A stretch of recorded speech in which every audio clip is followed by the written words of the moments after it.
എൻ്റെ പ്രിയപ്പെട്ടവരെ, പക്ഷേ ഈശോ പറയുമ്പോൾ ശ്രദ്ധിക്കണം, അജ്ഞതയുടെ കാലഘട്ടം എല്ലാവർക്കും ഉണ്ടാകും. ദൈവം അത് കണക്കാക്കാത്ത വിധം നിന്നെ സ്നേഹിക്കുന്നുണ്ട്. എന്താ കാരണം? ഞാൻ നിന്നെ ഒരു കാരണവശാലും തള്ളിക്കളയത്തില്ല. പക്ഷേ അജ്ഞതയുടെ കാലഘട്ടം എന്ന് പറഞ്ഞാൽ എന്നും കൊന്നും അജ്ഞതയുടെ കാലഘട്ടമാണെന്ന് പറയരുത്. ക്രിസ്തുവിനെ നീ അറിയാൻ അനുഭവത്തിലൂടെ ആയാലും അറിഞ്ഞിക്കഴിഞ്ഞാൽ, അറിഞ്ഞില്ലേ നീ എന്നും അജ്ഞതയുടെ കാലത്ത് തന്നെയായിരിക്കും. പക്ഷെ ക്രിസ്തുവിനെ അറിഞ്ഞാൽ പിന്നെന്താണ്?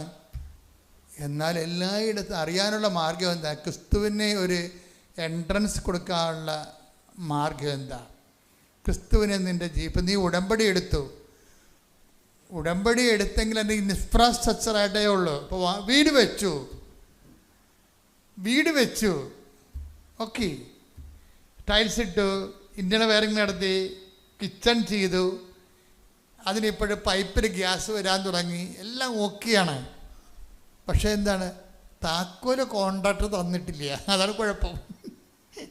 വീട് വെച്ച്, വീട് ഓക്കെയാണ്, രാജകൊട്ടാരം വരെ ഇരിക്കുക, പക്ഷെ താക്കോൽ ആരാ തന്നിരിക്കണേ? കോൺട്രാക്ടർ തന്നിട്ടില്ല. എന്താ കാര്യം? അയാൾക്ക് കൊടുക്കാനുള്ള കാശ് കൊടുക്കാതെ അയാൾ താക്കോൽ തരത്തില്ല.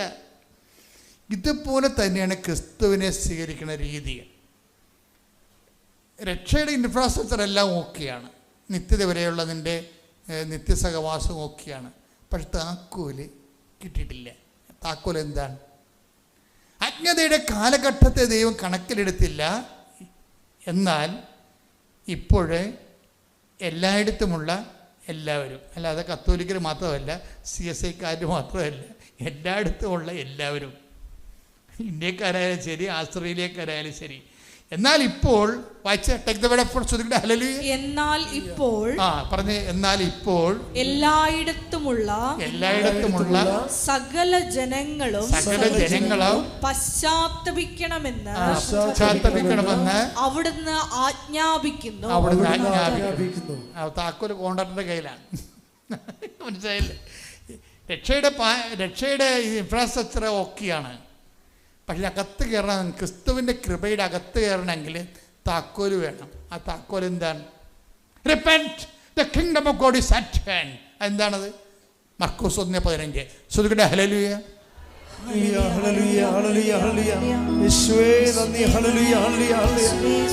മർക്കോസ് 1:15. അവൻ പറഞ്ഞു സമയം പൂർത്തിയായി, ദൈവരാജ്യം സമീപിച്ചിരിക്കുന്നു, അനുതപിച്ച് സുവിശേഷത്തിൽ വിശ്വസിക്കുവിൻ. ഈ അനുതപിച്ച് സുവിശേഷത്തിൽ വിശ്വസിക്കുന്ന ഒരു പ്രക്രിയയാണ് കേരളത്തിൽ നടക്കാതിരുന്നത്. അതാണ് വിഷയം. കേരള സഭയ്ക്ക് എന്നാ സംഭവിച്ചെന്ന് ചോദിച്ചു കഴിഞ്ഞാൽ, ഈ സഭ കുറച്ച് കഴിയുമ്പോൾ ഇങ്ങനെ ദേശാന്തരം സംഭവിച്ച് ഇവിടെ ശോഷിച്ചു പോകും. No doubt. ഈ രാജ്യത്ത് ഉപ്പായിട്ട് ഈ രാജ്യത്തിന് ക്രിസ്തുവിന് കൊടുക്കേണ്ട ഒരു സഭ ഇപ്പം തിരിച്ച് വേറെ രാജ്യങ്ങളിലേക്ക് പലായനം ചെയ്യാൻ. This is what is happened. എല്ലാ രാജ്യങ്ങളും ചെല്ലുമ്പോൾ പണ്ട് കേരളത്തിൽ ജീവിച്ചിരുന്ന ആൾക്കാർ അവിടെ കേരളം ഉണ്ടാക്കി അവിടെ ജീവിക്കുകയാണ്. ഇപ്പോൾ ഉണ്ട് 8-9 രാജ്യങ്ങൾ ഞാൻ പോയിട്ടുണ്ട്. അവിടെ ഇവിടുന്ന് പോയ ആൾക്കാർ അവിടെ കേരളം ഉണ്ടാക്കി അവിടെ ജീവിക്കുകയാണ്. അവിടെ സുവിശേഷ വേല ഇവിടെ അസ്തമിച്ചിരിക്കുന്നു. കർത്താവിനെ അറിയാത്ത ഈ ലോകത്ത് വന്നതിന് ശേഷം കർത്താവിനെ കൈമാറാതെ അവിടെ ജോലിക്കാര്യമായിട്ട് അവർ തിരിച്ചു വന്നവർ തിരിച്ചുപോയി. This is what is happening here now. ദൈവത്തെ സംബന്ധിച്ചിടത്തോളം ഇത് വല്ലാത്തൊരു സങ്കടവും വല്ലാത്തൊരു നഷ്ടവുമാണ്. നിങ്ങളെ ഇവിടെ പിടിച്ചു നിർത്താൻ ആഗ്രഹിക്കുന്നവർ വോട്ടിൻ്റെ പേരിലാണ് പിടിച്ചു നിർത്തണത്, സംശയമൊന്നുമില്ല. പക്ഷേ ഞാൻ നിങ്ങളോട് സംസാരിക്കുന്നത്, നിങ്ങൾ എവിടെയായിരിക്കുമ്പോഴും ഇപ്പോഴത്തന്നെ നിങ്ങൾ നോക്കിക്കോ, നിങ്ങൾ കർത്താവിൻ്റെ ജോലി ചെയ്തില്ലെങ്കിൽ കർത്താവിൻ്റെ ജോലി ചെയ്യാൻ വേണ്ടി കർത്താവ് വേറൊരു ജനതയെ ഇവിടെ സൃഷ്ടിക്കുന്നു. That is what we are seeing now in India. സുധികട ഹല്ലേലൂയ. ഹല്ലേലൂയ ഹല്ലേലൂയ ഹല്ലേലൂയ ഹല്ലേലൂയ. യേശുവേ, ഞങ്ങളെ ദൈവരാജ്യത്തിന്റെ പോരാളികളാക്കി മാറ്റണമേ. ഹല്ലേലൂയ. ഉടമ്പടിയുടെ വക്താക്കളാക്കി മാറ്റണമേ. ഹല്ലേലൂയ ഹല്ലേലൂയ. മഹത്വം മഹത്വം.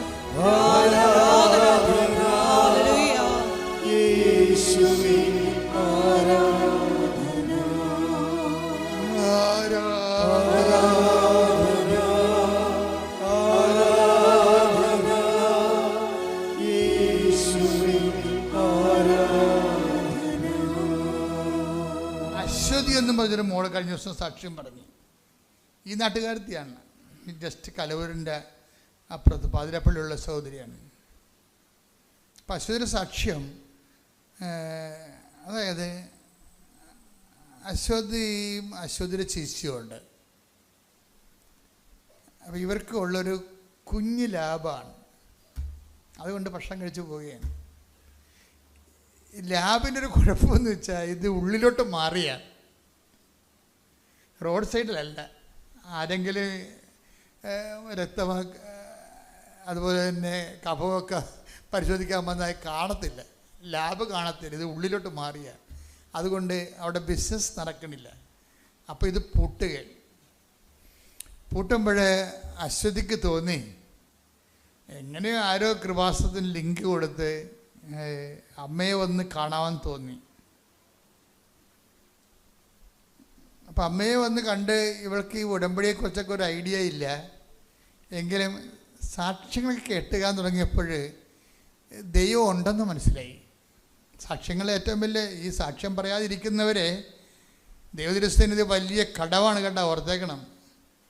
നിങ്ങൾ വഴി എത്രയോ മനുഷ്യർ ദൈവത്തിലേക്ക് വരാതിരുന്നിട്ട് നിങ്ങൾ വാതിലടച്ചു കളഞ്ഞു. നിങ്ങൾ പ്രവേശിച്ചില്ല, പ്രവേശിക്കാൻ വന്നവരെ നിങ്ങളെ പ്രവേശിച്ചില്ല, പ്രവേശിക്കാൻ വന്നവരെ കയറ്റിയില്ലെന്ന് പറഞ്ഞില്ലേ? കർത്താവിൻ്റെ കാലത്തുള്ള വിഷയമാണ്. Take the word of God. സ്തുതിക്കട്ടെ. ഹല്ലേലൂയ ഹല്ലേലൂയ ഹല്ലേലൂയ ഹല്ലേലൂയ ഹല്ലേലൂയ. യേശുവേ യേശുവേ സ്തുതി. ഹല്ലേലൂയ ഹല്ലേലൂയ ഹല്ലേലൂയ ഹല്ലേലൂയ ഹല്ലേലൂയ. യേശുവേ സ്തുതി. ഹല്ലേലൂയ. ആരാധന ആരാധന യേശുവേ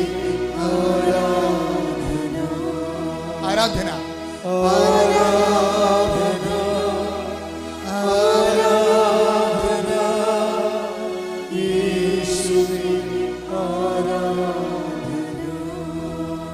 ലൂക്ക 11:52. ലൂക്ക 11:52. നിയമജ്ഞരെ നിങ്ങൾക്ക് ദുരിതം, നിയമജ്ഞരെ നിങ്ങൾക്ക് ദുരിതം, നിങ്ങൾ വിജ്ഞാനത്തിന്റെ താക്കോൽ കരസ്ഥമാക്കിയിരിക്കുന്നു, വിജ്ഞാനത്തിന്റെ താക്കോൽ കരസ്ഥമാക്കിയിരിക്കുന്നു. നിങ്ങളോ അകത്ത് പ്രവേശിച്ചില്ല, പ്രവേശിക്കാൻ വന്നവരെ തടസ്സപ്പെടുത്തുകയും ചെയ്തു. സാക്ഷ്യം ഇതുവരെ പറയാത്തവരും അതുപോലെ തന്നെ സുവിശേഷത്തെ നിന്ദിക്കുന്നവരും ചെയ്തുകൊണ്ടിരിക്കുന്ന പരിപാടി ഇതാണ്. എപ്പോഴും നമ്മൾ വിഷയം മനസ്സിലാക്കേണ്ടത്, ഇപ്പം നമ്മളൊക്കെ ഇപ്പം കൃപാസനത്തിന് തന്നെ 128 മറ്റേ വീഡിയോ എതിരായിട്ട് കിടക്കുന്നുണ്ട്. അതെനിക്ക് ഭയങ്കര ഇഷ്ടപ്പെട്ട സംഭവമാണ്. കാര്യം ഈ ഒരു സോഷ്യൽ ഓഡിറ്റിങ് കഴിഞ്ഞതാണ് ഈ സ്ഥാപനം. ഒരു പക്ഷേ കേരളത്തിൽ ഇത്രയും അറ്റാക്ക് ചെയ്യപ്പെട്ടിരിക്കുന്ന സ്ഥാപനം ഉണ്ടാകത്തില്ല. വന്നവനും പോയവനും ക്യാമറ കണ്ടവനും വിലക്ക് വാങ്ങിയവനും എല്ലാം ഒരു കവള് കൃപാസനത്തിനെതിരെ സാത്താൻ സംസാരിച്ചിരിക്കും. എത്ര വീഡിയോ ആണ്! ഓരോ വീഡിയോ കഴിയുമ്പോഴും കൃപാസനത്തിന് ആൾ നിറഞ്ഞ് കവിയാണ്. അതൊന്നും കാണുന്നില്ല. എപ്പോഴെങ്കിലും വന്നാൽ ഇവിടെ കാര്യമായിട്ടുണ്ട്? ഒരിക്കലും ഇല്ല. ഒരു ദിവസമെങ്കിലും ഡെയിലി ഇതല്ലേ അവസ്ഥ. അതിൻ്റെ കാരണം എന്താ? അതിൻ്റെ കാരണം ഇവിടെ ജനങ്ങൾക്ക് കിട്ടിയ ദൈവാനുഭവങ്ങളാണ്. ഒരു 3-4 കൊല്ലം മുമ്പ് ഇപ്പോൾ കുറേ 10-50 വീഡിയോ ഒരുമിച്ചിറങ്ങിയപ്പോൾ ഞാനിങ്ങനെ മറുപടി ഒന്നും പറയാറില്ല. ഞാനിത് കാണാറുമില്ല. ആരെങ്കിലുമൊക്കെ പറഞ്ഞ് കേൾക്കുന്നതാണ് ഞാൻ എൻ്റെ അക്കൗണ്ടിലൊന്നും കാണത്തില്ല, ശ്രദ്ധിക്കത്തുമില്ല. ഞാൻ ശ്രദ്ധിക്കണത് എന്താണ്? എന്നെ ഏൽപ്പിച്ച ജോലി ഞാൻ പൂർത്തിയാക്കാൻ നോക്കുകയുള്ളൂ. കർത്താവിൻ്റെ ഒരു നിലപാടല്ലേ ഇതാ. എന്താണ്, ലോകത്തിൻ്റെ അധികാരി വരുന്നു. അധികാരി അങ്ങനെ ലോകത്തിൻ്റെ അധികാരി വരും. അതൊക്കെ മുമ്പ് നമ്മൾ എന്ത് ചെയ്യും? നമ്മളെ ഏൽപ്പിച്ച ജോലി നമ്മൾ അങ്ങോട്ട് പൂർത്തിയാക്കുക. അല്ല ലോകത്തിൻ്റെ അധികാരിയെ തടുക്കാനോ പിടിക്കാനോ നമ്മൾ റെഡിയല്ല. We don't want to waste our time. ഈ വിഷയത്തിൽ ടൈമും ഞാൻ വേസ്റ്റ് ചെയ്യത്തില്ല. അങ്ങനെയുള്ള വീഡിയോ പോലും കാണത്തില്ല. ഞാൻ എന്നാ ചെയ്യും? എന്നോട് പറഞ്ഞ കാര്യങ്ങൾ ഞാൻ ഏൽപ്പിക്കും. ഉടമ്പടി വൃത്തിയും മെയിനായിട്ട് എടുക്കുന്ന ഒരു സമൂഹത്തെ സൃഷ്ടിച്ചെടുക്കും. എല്ലാവരും ഉടമ്പടിക്കാരാണെന്ന് ഞാൻ പറയത്തില്ല. ഉടമ്പടി ജീവിക്കുന്ന ഒരു വർഗമുണ്ട് ഇവിടെ. അത് നിങ്ങൾക്കറിയാൻ പറ്റുമെന്ന് അറിയത്തില്ല. കഴിഞ്ഞ ദിവസം ഒരു സാക്ഷിയോടെ ഉണ്ടായത്, തലമുറകൾ തോറും എൻ്റെ കുടുംബം കർത്താവിൽ ഉടമ്പടിയായി ജീവിക്കുമെന്ന്. ശ്രുതികട ഹല്ലേലൂയ.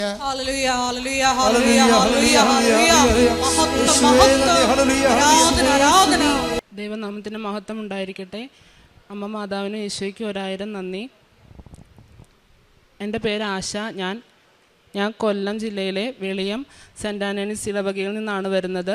ഞാൻ ആദ്യമായി ഉടമ്പടി എടുക്കുന്നത് 2022 ഏപ്രിൽ 7-നാണ്. കൃപാസനത്തെപ്പറ്റി അറിയാൻ പറ്റിയത്, ഞാനൊരു സഭയുടെ ഹോസ്പിറ്റലിലാണ് വർക്ക് ചെയ്തുകൊണ്ടിരുന്നത്. ജീവിതത്തിൻ്റെ ഏറ്റവും തകർന്നിരിക്കുന്ന ഒരു അവസ്ഥയിലാണ് ഞാൻ കൃപാസനത്തെപ്പറ്റി അറിയുന്നത്. അവിടെയുള്ള സിസ്റ്റർ എൻ്റെ അടുത്ത് പറഞ്ഞു, നിൻ്റെ ഇപ്പോഴത്തെ അവസ്ഥയിൽ കൃപാസനത്തിൽ പോകുന്നതാണ് നല്ലത്, നീ അവിടെ കാല് കുത്തുമ്പോൾ തന്നെ നിനക്ക് അതിനുള്ള മറുപടി കിട്ടുമെന്നാണ് എൻ്റെ അടുത്ത് പറഞ്ഞത്. കൃപാസനം എന്താണെന്നോ ഉടമ്പടി എന്താണെന്നോ എനിക്കറിയില്ലായിരുന്നു. ഞാൻ അപ്പോൾ നോക്കിയപ്പോൾ എനിക്ക് വരാനായിട്ട് യാതൊരു സാധ്യതകളും ഇല്ല, കാരണം ഹസ്ബൻഡ് നാട്ടിലില്ല, ഒറ്റയ്ക്ക് വരാനൊട്ട് അറിയത്തുമില്ലായിരുന്നു. അങ്ങനെ ഹസ്ബൻഡിനോട് ഇങ്ങനെ സംസാരിച്ചു, അമ്മയെ കൊണ്ട് സംസാരിപ്പിച്ചു. കാരണം ഇത്രയും ദൂരം ഒരു പള്ളിയിൽ പോകാനോ അങ്ങനെ ഇവിടെ വന്ന് പ്രാർത്ഥിക്കണമെന്നുള്ള അത് ഹസ്ബൻഡ് സമ്മതിക്കണമെന്ന് അറിയത്തില്ലായിരുന്നു. അങ്ങനെ അമ്മ വഴി എൻ്റെ അമ്മയെ കൊണ്ട് ഞാൻ സംസാരിപ്പിച്ചു. അങ്ങനെ ഹസ്ബൻഡ് നെക്സ്റ്റ് ലീവിന് നാട്ടിൽ വന്നപ്പോഴത്തേക്കിന് ഞങ്ങൾ കൃപാസനത്തിൽ വന്നു. ഇവിടെ വന്നപ്പോൾ എന്താ ചെയ്യേണ്ടതെന്നോ എങ്ങനെയാണെന്നോ ഒന്നും അറിയത്തില്ല. ഒരുപാട് ജനങ്ങളെ കണ്ടു. ഇത്രയും വിശ്വാസികൾ ഇവിടെ വരുന്നെന്നുള്ള കാര്യം പോലും അന്നേരമാണ് അറിയുന്നത്. അങ്ങനെ ഉടമ്പടി എടുത്തു. ഒരു ബോധവും ഇല്ലാതാണ് ഉടമ്പടി എടുത്തിരുന്നത്. അങ്ങനെ ഉടമ്പടി എടുത്തു. 6 നിയോഗങ്ങളും വെച്ച് പ്രാർത്ഥിച്ചു. പക്ഷേ ഉടമ്പടികൾ വെച്ച കാര്യങ്ങളൊന്നും തന്നെ നടന്നില്ല. കാരണം എൻ്റെ കയ്യിൽ കുഴപ്പം കൊണ്ടാകുന്നതിന് എനിക്ക് പിന്നീട് മനസ്സിലായി. പ്രാർത്ഥിക്കുക എന്നതുള്ളത് ഉടമ്പടിയിൽ പറഞ്ഞിരിക്കുന്നത് പോലൊന്നും അല്ല പ്രാർത്ഥിച്ചത്. വെറുതെ ഒരു നിയോഗത്തിന് വേണ്ടിയിട്ട് എന്തെങ്കിലും കാട്ടിക്കൂട്ടാന്നുള്ള രീതിയിലാണ് പ്രാർത്ഥനയൊക്കെ മുമ്പോട്ട് കൊണ്ടുപോയിരുന്നത്. പിന്നെ അങ്ങനെ ഇരിക്കെ പോസ്റ്റ് PSCയുടെ എക്സാം വന്നു.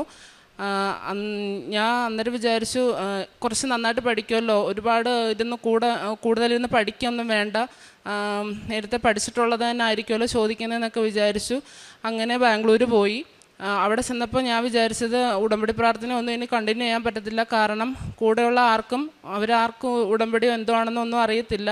കാരണം 5:30 എഴുന്നേറ്റ് പ്രാർത്ഥിക്കുമ്പോൾ അവർക്ക് അതൊരു ബുദ്ധിമുട്ടാവണമെന്നുള്ള ഒരു ചിന്തയായിരുന്നു എൻ്റെ മനസ്സിൽ.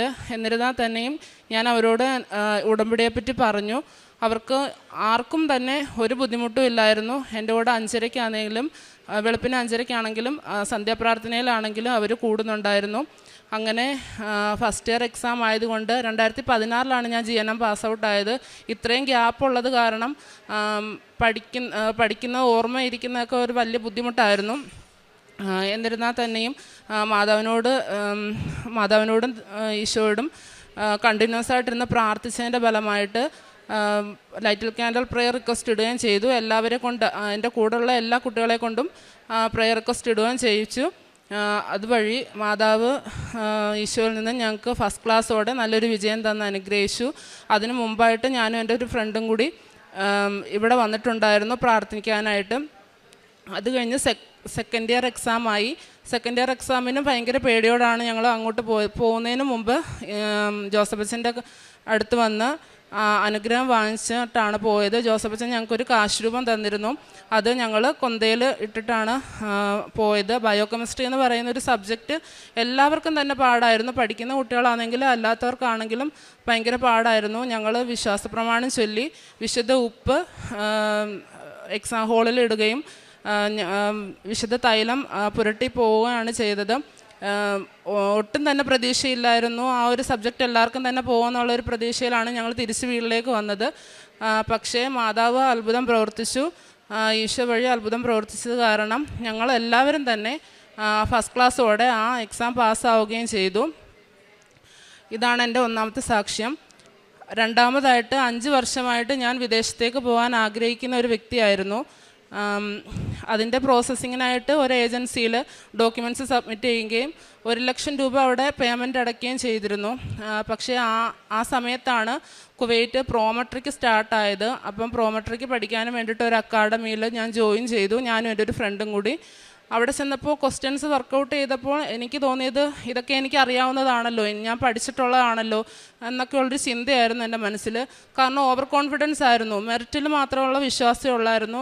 എന്നാൽ ഇതൊക്കെ ദൈവം തന്നതാണെന്നുള്ളൊരു ചിന്ത പോലും എൻ്റെ മനസ്സിലില്ലായിരുന്നു. മറ്റുള്ളവർക്ക് ഞാനത് പറഞ്ഞു കൊടുക്കും, ഇതിങ്ങനെയാണ് അങ്ങനെയാണ്, ഈ ക്വസ്റ്റ്യൻ ഇങ്ങനെയാണ് വരുന്നതെന്നൊക്കെ പറഞ്ഞു കൊടുക്കും. അപ്പോൾ അവർക്ക് ഭയങ്കര പേടി, ആശയ്ക്കെല്ലാം അറിയാമല്ലോ, ആശ ജയിക്കും എന്നൊക്കെയുള്ളൊരു ചിന്തയായിരുന്നു. അപ്പോൾ അത് എനിക്കും ഒരിതായിരുന്നു. എനിക്ക് പഠിക്കാൻ ഒരു കഴിവുണ്ടല്ലോ, ക്വസ്റ്റ്യൻസൊക്കെ നോക്കിക്കഴിഞ്ഞാൽ എനിക്കറിയാം അത് എങ്ങനെയാണ് ചെയ്യേണ്ടതെന്നുള്ള കാര്യം എനിക്കറിയാമെന്നുള്ളൊരു ഓവർ കോൺഫിഡൻസ് എനിക്കുണ്ടായിരുന്നു. അങ്ങനെ ഞങ്ങൾ ഡേറ്റ് എടുത്തു. അപ്പോൾ എൻ്റെ മനസ്സിൽ പേടിയെന്ന് വെച്ചാൽ എൻ്റെ കൂടെയുള്ള എൻ്റെ ഫ്രണ്ടിന് അവൾക്ക് പോയി കഴിഞ്ഞാൽ എനിക്ക് കിട്ടിയാൽ അവൾക്ക് ഭയങ്കര സങ്കടമാവുമല്ലോ എന്നൊക്കെയുള്ള ചിന്തയിലായിരുന്നു. അതെൻ്റെ മെറിറ്റിൽ ഞാൻ വിശ്വസിച്ചുകൊണ്ടായിരിക്കും എനിക്കങ്ങനെ തോന്നിയത്. ഞങ്ങൾ എക്സാമിന് ഡേറ്റ് എടുത്തു, അവിടെ പോയി എക്സാം ഹോളിൽ കയറി സിസ്റ്റത്തിൻ്റെ അവിടെ വിശുദ്ധ ഉപ്പ് ഇട്ട് പ്രാർത്ഥിച്ചു. ഉടമ്പടി തൈലം പൂശിയാണ് പോയത്. പാസ്പോർട്ടിൽ ഉടമ്പടി തൈലം കുരിശ് വരച്ചിട്ടാണ് പോയത്. ക്വസ്റ്റ്യൻസ് നോക്കിയപ്പോൾ ഏകദേശം പഠിച്ച ക്വസ്റ്റ്യൻസൊക്കെ തന്നെ എല്ലാം അറിയാമല്ലോ എന്നുള്ളൊരു ചിന്തയിൽ എല്ലാം വളരെ ഫാസ്റ്റായിട്ട് തന്നെ അറ്റൻഡ് ചെയ്തു. പക്ഷെ തിരിച്ച് ഇറങ്ങി വന്നപ്പോഴത്തേക്കിന് ആദ്യം എന്നെക്കാൾ താമസിച്ച് പോയ എൻ്റെ കൂട്ടുകാരി അവിടെ ഫ്രണ്ട് ഇരിക്കുന്നുണ്ട്. അപ്പോൾ എൻ്റെ അടുത്ത് പറഞ്ഞു, നീ ഒന്ന് റിസൾട്ട് വന്നിട്ടുണ്ട് നോക്കാൻ പറഞ്ഞു. അപ്പോൾ എനിക്ക് ഭയങ്കര ടെൻഷനായി. അപ്പോൾ ഞാൻ ചോദിച്ചു, നിൻ്റെ റിസൾട്ട് അറിഞ്ഞോ എന്ന് ചോദിച്ചാൽ പറഞ്ഞു, അറിഞ്ഞു, ഞാൻ പാസ്സായെന്ന് പറഞ്ഞു. അപ്പോഴാണ് എനിക്ക് എന്തോ ഒരു ഭയം പോലെ തോന്നി. അതുവരെ ഇല്ലാത്തൊരു ഭയം എനിക്ക് തോന്നി. അവൾ പാസ്സായി, ഇനി എൻ്റെ റിസൾട്ട് എന്തായിരിക്കും എന്നുള്ളൊരു ചിന്തയായിരുന്നു. അങ്ങനെ ഞാൻ വിശ്വാസപ്രമാണം ചൊല്ലി മെയിലെടുത്ത് നോക്കിയപ്പോൾ ഞാൻ ഫെയിലായി. എൻ്റെ ജീവിതത്തിലെ ആദ്യത്തെ തകർച്ചയായിരുന്നു അത്. കാരണം ഓവർ കോൺഫിഡൻസോടെ മാതാവിനെയും ഈശോയെയും മറന്നുകൊണ്ടാണ് ഞാൻ എക്സാം എഴുതിയെന്നാണ് ഞാൻ പിന്നീട് ചിന്തിച്ചത്. കാരണം ദൈവത്തിൻ്റെ കൃപയാലാണ് ഈ പഠിക്കുന്ന കാര്യങ്ങളും ഇത്രയും ടാലൻ്റൊക്കെ കിട്ടുന്നതെന്നുള്ള കാര്യം ഞാൻ മറന്നുപോയി. അതുകൊണ്ടായിരിക്കാം ദൈവം എനിക്കൊരു കൊട്ട് തന്നതാണ്. ഞാൻ ഫെയിലായി. പിന്നെ എനിക്ക് അടുത്തൊരു എക്സാം എഴുതാൻ യാതൊരു ഇതും ഇല്ലായിരുന്നു. പക്ഷേ എൻ്റെ ഫ്രണ്ട് എൻ്റെ അടുത്ത് പറഞ്ഞു, നീ ഇല്ലാതെ ഞാൻ എങ്ങനെ ഇനി മുന്നോട്ട് പോകുന്നത്, നീ അടുത്ത എക്സാം അറ്റൻഡ് ചെയ്യ് എന്ന് പറഞ്ഞു. അങ്ങനെ ഞാൻ ഡേറ്റ് പിന്നെ എടുത്തു. ഞാൻ ഒട്ടും പഠിച്ചില്ല. കാരണം ഞാൻ ഇത്രയും പഠിച്ചിട്ട് എനിക്ക് മാർക്ക് കിട്ടിയില്ലല്ലോ എന്ന് വിചാരിച്ചിട്ട് ഞാൻ പഠിക്കാണ്ട് പോയി എഴുതുക എന്ന് വിചാരിച്ച് ഞാൻ പിന്നെയും പോയി. അതിന് ഞാൻ പൊട്ടി. മൂന്നാമത് ഞാൻ ഡേറ്റ് എടുത്തു, അതും മൊത്തത്തിൽ പൊട്ടി. ഞാൻ പാളീസായി തിരിച്ചു വന്നു. പക്ഷേ അന്നൊക്കെ ഞാൻ വിചാരിച്ചു, ഞാൻ ഈ ഉടമ്പടി എടുത്തത് എന്തിനാ, ഞാൻ മാതാവിനോടും യേശോയോടും അത് ഏൽപ്പിച്ചിട്ടല്ലേ പോയത്. എന്നാൽ ഞാൻ ചിന്തിക്കുന്നില്ല എൻ്റെ കയ്യിലെ കുറ്റങ്ങൾ കൊണ്ടാണ് എനിക്കിങ്ങനൊരു പരാജയം ഉണ്ടായെന്ന് ഞാൻ ചിന്തിച്ചില്ല. അങ്ങനെ ഞാൻ ഉടമ്പടി ചെയ്യുന്നുണ്ട്, പത്രമൊക്കെ കൊടുക്കുന്നുണ്ട്. പക്ഷേ അതൊരു പൂർണ്ണമായിട്ടൊരു ആത്മീയതയിലല്ല ഞാൻ കൊടുത്തിരുന്നതെന്നാണ് പിന്നീട് എനിക്ക് മനസ്സിലായത്. ഞാൻ അങ്ങനെ മൊത്തത്തിൽ അത് കളഞ്ഞു. പിന്നെ വീട്ടുകാരെ ബുദ്ധിമുട്ടിക്കണ്ടല്ലോ, ഇനി എങ്ങനെ അവരോട് പറയുന്നത്, ഇനി വേറൊരു ഏജൻസിക്ക് കൊടുക്കണം എന്നൊക്കെ എങ്ങനെയാണ് പറയുന്നതെന്ന് വിചാരിച്ചു. ആകെ 3 അറ്റംപ്റ്റേ പറ്റുള്ളായിരുന്നു. അങ്ങനെ അത് കഴിഞ്ഞു. അപ്പം ഞാൻ വിചാരിച്ചു കൊടുത്ത പൈസ തിരിച്ചു വാങ്ങാമെന്ന് വിചാരിച്ചു. എത്ര കൊണ്ട് ചോദിച്ചിട്ട് അവർ ആ പൈസ തിരിച്ചു തന്നില്ല. അങ്ങനെ എനിക്ക് ഭയങ്കര പേടിയാണ്. കാരണം 1 ലക്ഷം രൂപയെന്ന് പറയുന്നത് ചെറിയ തുകയൊന്നും അല്ലല്ലോ. അപ്പം ഞാൻ അവിടുത്തെ മാനേജറെ വിളിച്ച് കാര്യം സംസാരിച്ചു. അയാളെ വിളിക്കുന്ന സമയത്തൊന്നും അയാൾ അവിടെ ഇല്ലെന്നാണ് അവിടുത്തെ സ്റ്റാഫുകൾ പറയുന്നത്. അങ്ങനെ മാതാവിൻ്റെ അടുത്ത് പൂർണ്ണമായിട്ട് ആ ഒരു വിഷയത്തെ സമർപ്പിച്ചുകൊണ്ട് പ്രാർത്ഥിച്ചു. കാരണം ഫിനാൻഷ്യലി കുറച്ച് ബാക്കിലോട്ടുള്ള ഒരു കുടുംബമാണ് എൻ്റേത്. ഈ 1 ലക്ഷം രൂപ കിട്ടിയില്ലെങ്കിൽ ഞാൻ ആകെ തകർന്നു പോകുന്ന ഒരവസ്ഥയിലായിരുന്നു. അങ്ങനെ മാതാവിനോട് സമർപ്പിച്ചതിൻ്റെ ഫലമായിട്ട് ഈശോ വഴി എനിക്ക് ആ 1 ലക്ഷം രൂപ 2 മാസത്തിനുള്ളിൽ തിരികെ കിട്ടി. അതിന് അമ്മ മാതാവിനും തിരുക്കുമാരനും ഒരുപാട് നന്ദി പറയുന്നു. അത് കഴിഞ്ഞിട്ട് ഞാൻ വിചാരിച്ചത് ഇനി പുറത്തോട്ടൊന്നും നോക്കണ്ട, നാട്ടിലെവിടെയെങ്കിലും ജോലി നോക്കാം, അതായിരിക്കും ദൈവം വിധിച്ചിട്ടുള്ളതെന്ന് വിചാരിച്ചു. ഞാനിങ്ങനെ വേറൊന്നും നോക്കിയില്ല. അങ്ങനെ ഇരിക്കുകയാണ് ഞാൻ പ്രോമെട്രിക്ക് പഠിക്കാൻ പോയ അക്കാഡമിയിൽ ഒരു കുട്ടി എന്നെ കോണ്ടാക്ട് ചെയ്തു. ചേച്ചി ഇന്നതുപോലെ കുവൈറ്റ് MOH സ്റ്റാർട്ട് ചെയ്തിട്ടുണ്ട്, ചേച്ചി അത് അപ്ലൈ ചെയ്യുന്നു, ഞാൻ ലിങ്ക് ഇട്ട് തരാമെന്ന് പറഞ്ഞു. ഞാൻ പറഞ്ഞു, മോളെ അത് കൊടുക്കണം, എക്സാം വേണ്ടതല്ലേ എന്ന് ചോദിച്ചാൽ പറഞ്ഞു, എക്സാം വേണ്ട, ഇൻ്റർവ്യൂ മാത്രമേ ഉള്ളൂ എന്ന് പറഞ്ഞു. അങ്ങനെ ഞാൻ വിചാരിച്ചു എന്നാൽ നീ ഇട്, ഞാൻ അപ്ലൈ ചെയ്യാമെന്ന് പറഞ്ഞു. അങ്ങനെ എൻ്റെ കൂടെ എക്സാം എഴുതി പാസ്സായ കുട്ടിയുടെയും പ്രോസസ്സിങ് എല്ലാം ഡിലേ ആയിട്ട് കിടക്കുമായിരുന്നു. അപ്പം ഞാൻ അവളോടും പറഞ്ഞു, നീയും ഇത് അപ്ലൈ ചെയ്യും, നമുക്ക് 2 പേർക്കും ഒരുമിച്ച് അപ്ലൈ ചെയ്യാമെന്ന് പറഞ്ഞു. അങ്ങനെ ഞങ്ങൾ 2 പേരും കൂടി പോയി ഇത് അപ്ലൈ ചെയ്തു. 2024 ലാസ്റ്റ് ഇയറൊക്കെ ആയപ്പോഴത്തേക്ക് ഒരു ഇൻ്റർവ്യൂ വന്നിട്ടുണ്ടായിരുന്നു. പക്ഷേ ആ ഇൻ്റർവ്യൂവിൽ അവർ ഇൻ്റർവ്യൂ പാസ്സായെന്നോ നിങ്ങൾ സെലക്ട് ആയെന്നോ ഒന്നും തന്നെ പറഞ്ഞിരുന്നില്ല. അതിനെപ്പറ്റി പിന്നെ യാതൊരുവിധ ഇതും ഇല്ലായിരുന്നു. പിന്നെ 2025 ജനുവരി 15 വീണ്ടും ഒരു ഇൻ്റർവ്യൂ വിളിച്ചു. ആ ഇൻ്റർവ്യൂ ഞാൻ അറ്റൻഡ് ചെയ്തു. വിശുദ്ധ തൈലം പുരട്ടുകയും ഉപ്പ് പാസ്പോർട്ടിൽ വിതറി കുരിശ് വരച്ചിട്ടാണ് ഞാൻ ഇൻ്റർവ്യൂവിന് കയറിയിരുന്നത്. കാശ് രൂപം കൈ പിടിച്ചിട്ടുണ്ടായിരുന്നു. അവർ ചോദിച്ച എല്ലാ ക്വസ്റ്റ്യനും തന്നെ ഞാൻ ആൻസർ ചെയ്തു. ഒരെണ്ണം മാത്രമേ ഉള്ളായിരുന്നു എനിക്കറിയാവുന്നത്. അപ്പോൾ അവർ പറഞ്ഞു ഡോൺ വറി ആശ എന്ന് പറഞ്ഞു, യു ആർ സെലക്റ്റഡ് എന്ന് പറഞ്ഞു. അപ്പോൾ എനിക്ക് ഭയങ്കര സന്തോഷമായി. അന്ന് ഹസ്ബൻഡ് നാട്ടിലുണ്ടായിരുന്നു. എല്ലാവർക്കും ഭയങ്കര സന്തോഷമായി. ഇനി കാര്യങ്ങളെല്ലാം പെട്ടെന്ന് നടക്കുമല്ലോ, പുറത്തോട്ട് പോകാമല്ലോ എന്ന് വിചാരിച്ചു. അങ്ങനെ ഇരിക്കെ 1 മന്ത് കഴിഞ്ഞിട്ട് ഫെബ്രുവരി 3-ന് ഓഫർ ലെറ്റർ വന്നു. അപ്പോൾ ഞാൻ വിചാരിച്ചു ഇനി കാര്യങ്ങളെല്ലാം കഴിഞ്ഞു, ഇനി അടുത്ത വിസയാണല്ലോ വരുന്നത്, പെട്ടെന്നെല്ലാം നടക്കുമെന്ന് വിചാരിച്ചു. പക്ഷേ യാതൊരുവിധ അനക്കവും ഇല്ലായിരുന്നു. അങ്ങനെ അവിടെ കുവൈറ്റിലൊരു റൂൾ വന്നു. കുവൈറ്റിൽ റിലേറ്റീവ്സ് ഉള്ളവർ MOHൻ്റെ ഓഫീസിൽ നേരിട്ട് വന്ന് ഡോക്യുമെൻറ്റ്സ് സബ്മിറ്റ് ചെയ്യുകയാണെങ്കിൽ വിത്തൗട്ട് അക്കോമഡേഷനിൽ നിങ്ങൾക്ക് വിസ അപ്ലൈ തരാമെന്ന് പറഞ്ഞു. അപ്പം ഞാനിതറിയുന്നത് ഞാൻ ഉടമ്പടിയിൽ നിന്ന് കുറേ ഉഴപ്പി, ഉടമ്പടി പ്രാർത്ഥനയില്ല, ബൈബിള് വായനയില്ല, പിന്നെ പള്ളിയിൽ പോവില്ല, അങ്ങനെയൊക്കെ ഇരിക്കുന്ന അവസരത്തിലാണ് ഞാനിത് അറിയുന്നത്. പക്ഷേ ഇത് 3-4 ദിവസത്തിന് മുമ്പേ ആ ഗ്രൂപ്പിൽ വന്ന മെസ്സേജ് ആയിരുന്നു. ഞാനത് കണ്ടില്ല. എൻ്റെ കൂടെ ഉള്ളവർ കാണുകയും അവർ ഈ ഡോക്യുമെൻറ്റ്സ് സബ്മിറ്റ് ചെയ്യുകയും ചെയ്തു. അവർ കരുതിയിരുന്നത് ഞാനിത് അറിഞ്ഞിട്ടുണ്ടാവുമല്ലോ, ഞങ്ങളെല്ലാം ഒരു ഗ്രൂപ്പിലുള്ളതാണ്. അപ്പം അവർ വിചാരിച്ചു ഞാനും അറിഞ്ഞിട്ടുണ്ടായിരിക്കും, ഞാൻ സബ്മിറ്റ് ചെയ്തിട്ടുണ്ടായിരിക്കും എന്നാണ് വിചാരിച്ചത്. പക്ഷെ ഞാൻ ചെയ്തില്ല. അങ്ങനെ അത് തന്നെയല്ല, ഹസ്ബൻഡ് അവിടെ നാട്ടിലായിരുന്നു, നേരിട്ട് പോയി ചെയ്യാൻ പറ്റില്ലായിരുന്നു. അങ്ങനെ ഇരിക്കെ ഹസ്ബൻഡ് ഒരു കൂട്ടുകാരനെ അയാളോട് പറഞ്ഞിട്ട് അയാൾ വഴി MOHൻ്റെ ഓഫീസിൽ ഡോക്യുമെൻറ്റ്സ് സബ്മിറ്റ് ചെയ്തു.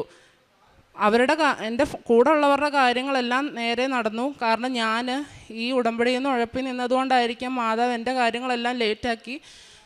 മാതാവിനെ അറിയാനും വേണ്ടിയിട്ടായിരിക്കും.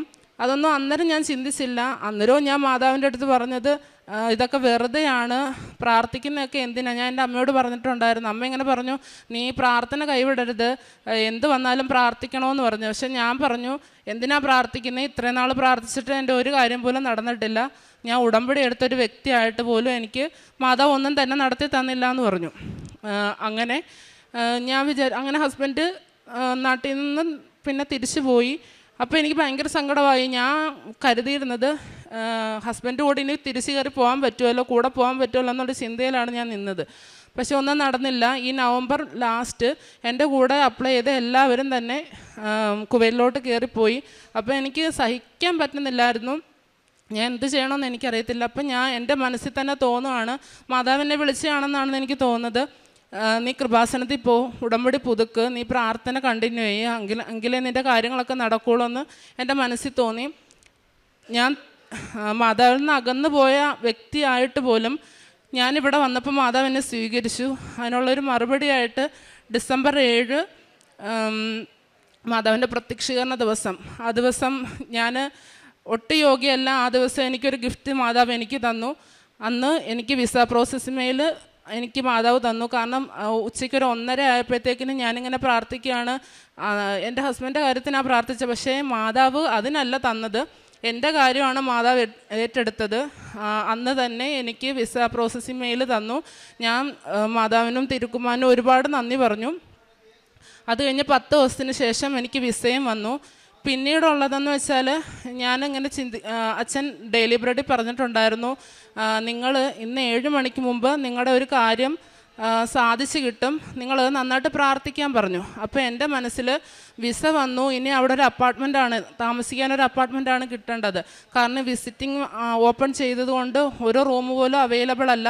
അത് തന്നെയല്ല, കിട്ടുന്ന റൂമുകളെല്ലാം ഭയങ്കര റെൻറ്റ് കൂടുതലായിരുന്നു, നമ്മളെ കൊണ്ട് അത് അഫോർഡ് ചെയ്യാൻ പറ്റുന്നില്ലായിരുന്നു. അങ്ങനെ ഞാൻ അന്നത്തെ ദിവസം ഞാൻ വിഷയം വെച്ചിരുന്നത് ഞങ്ങൾക്കൊരു അപ്പാർട്ട്മെൻറ്റ് കിട്ടണം, ഞാൻ വരുമ്പോഴത്തേക്കിന് എനിക്കൊരു അപ്പാർട്ട്മെൻറ്റ് ശരിയാവണമെന്ന് പറഞ്ഞിട്ടായിരുന്നു. പക്ഷേ 6 മണി ആയപ്പോഴേ ഹസ്ബൻഡ് വിളിച്ചു പറയുന്നു, ഇന്നതുപോലൊരു ചെറിയ അപ്പാർട്ട്മെൻറ്റ് റെഡി ആയിട്ടുണ്ട്, എല്ലാവർക്കും കിട്ടിയതിനേക്കാൾ റേറ്റ് കുറച്ചൊരു അപ്പാർട്ട്മെൻറ്റാണ് ഞങ്ങൾക്ക് കിട്ടത്. വലിയ സൗകര്യങ്ങളൊന്നുമില്ല, എന്നാലും മാതാവ് ഞങ്ങൾക്ക് കിടക്കാൻ ഒരു അപ്പാർട്ട്മെൻറ്റ് ഒരുക്കി തന്നു. അതുകൊണ്ട് ഞാൻ മാതാവിനും ദൈവത്തിനും ഒരുപാട് നന്ദി പറഞ്ഞു. അതിനുശേഷം എൻ്റെ മനസ്സിൽ കൂടെ കടന്നുപോയി, അടുത്ത എൻ്റെ ക്രിസ്മസിന് എൻ്റെ ബർത്ത്ഡേക്ക് എന്തായിരിക്കും എനിക്ക് മാതാവ് ഒരു ഗിഫ്റ്റ് തരിക എന്നുള്ള ചിന്തയിലായിരുന്നു. എന്നാൽ ഈ കഴിഞ്ഞ ഡിസംബറിൽ എൻ്റെ ഡിസംബർ 30-ന് എൻ്റെ വെഡിങ് ആനിവേഴ്സറി ആയിരുന്നു. ഞാൻ ആ ദിവസത്തേക്കിനല്ല ചോദിച്ചത്, എൻ്റെ ബർത്ത്ഡേക്ക് ഗിഫ്റ്റാണ് ഞാൻ ചോദിച്ചത്. പക്ഷെ മാതാവ് എൻ്റെ വെഡ്ഡിങ് ആനിവേഴ്സറി ഗിഫ്റ്റായിട്ട് എനിക്ക് ടിക്കറ്റ് തന്നു. ഇന്ന് ഞാൻ വിസയും ടിക്കറ്റുമായിട്ടാണ് ഈ അമ്മ മാതാവിൻ്റെ സന്നിധിയിൽ നിൽക്കുന്നത്. ഈ മാസം 18-ാം തീയതി ഞാൻ കുവൈറ്റിലേക്ക് പോവുകയാണ്. അമ്മ മാതാവും തിരുക്കുമാരനും ചെയ്ത എല്ലാ നല്ല അനുഗ്രഹങ്ങൾക്കും ഞാൻ നന്ദി പറയുന്നു. പിന്നെ പ്രേക്ഷിത പ്രവർത്തനമായിട്ട് ഞാൻ ഇവിടുന്ന് പത്രം വാങ്ങിച്ചുകൊണ്ട് വീടുകളിലും ഹോസ്പിറ്റലുകളിൽ കൊടുത്തിട്ടുണ്ട്, വഴിയോരങ്ങളിലും പിന്നെ ഓട്ടോ സ്റ്റാൻഡിലെല്ലാം കൊടുത്തിട്ടുണ്ട്. പിന്നെ അച്ഛൻ്റെ ഡെയിലി ബ്രെഡ് എല്ലാവർക്കും ഷെയർ ചെയ്ത് കൊടുക്കുകയും വാട്സപ്പിൽ സ്റ്റാറ്റസ് ഇടുകയും ചെയ്യാറുണ്ട്. പിന്നെ കാരുണ്യ പ്രവർത്തികളായിട്ട് ഇപ്പം ഞാനൊരു രോഗിയെ വീട്ടിൽ ചെന്ന് ശുശ്രൂഷിക്കുന്നുണ്ട്. പൊതിച്ചോറ് വിതരണം ചെയ്തിട്ടുണ്ട്, അനാഥാലയങ്ങൾ സന്ദർശിച്ചിട്ടുണ്ട്, അവർക്ക് വേണ്ട കാര്യങ്ങളൊക്കെ ചെയ്തിട്ടുണ്ട്. പിന്നെ ആത്മീയമായിട്ട് എൻ്റെ വളർച്ചയെന്ന് പറയുന്നത്, ഞാൻ ഉടമ്പടി എടുത്ത സമയത്ത് ഉടമ്പടിയിൽ പറഞ്ഞ കാര്യങ്ങളാണല്ലോ ഇതൊക്കെ, ബൈബിൾ വായിക്കണം, പ്രാർത്ഥിക്കണമെന്ന് അങ്ങനെയുള്ളൊരു ചിന്തയിലാണ് പ്രാർത്ഥിച്ചത്. പക്ഷേ ഇപ്പോൾ എനിക്ക് ദൈവത്തോട് കൂടുതൽ അടുക്കാൻ സാധിച്ചു. കാരണം എൻ്റെ അയോഗ്യതകളും എല്ലാം എൻ്റെ ബലഹീനതകളെല്ലാം ദൈവം ഏറ്റെടുത്തെന്നുള്ളൊരു ബോധ്യം എനിക്കുണ്ട്.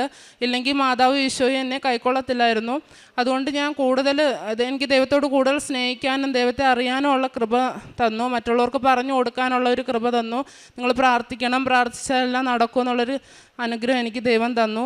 ഞാൻ അരമണിക്കൂർ ബൈബിൾ വായിക്കും. 3 നേരം ഞാൻ കൊന്ത ചൊല്ലാറുണ്ട്. ഇപ്പം വചനം എഴുതാറുണ്ട്. വചനത്തിൻ്റെ ഓരോ വചനവും ഇപ്പോൾ ഓരോരുത്തർ എൻ്റെ അടുത്ത് ഓരോ സങ്കടങ്ങൾ പറയുമ്പോഴത്തേക്കിന് ഞാൻ ബൈബിൾ സെർച്ച് ചെയ്ത് അതിനകത്തുനിന്ന് ഓരോ വചനങ്ങൾ, അവർക്ക് വേണ്ടതായിട്ടുള്ള വചനങ്ങൾ ഞാൻ അവർക്ക് അയച്ചു കൊടുക്കാറുണ്ട്. ഇത്രയും ചെയ്തു തന്ന അമ്മ മാതാവിനും തിരുക്കുമാരനും 1000 നന്ദി.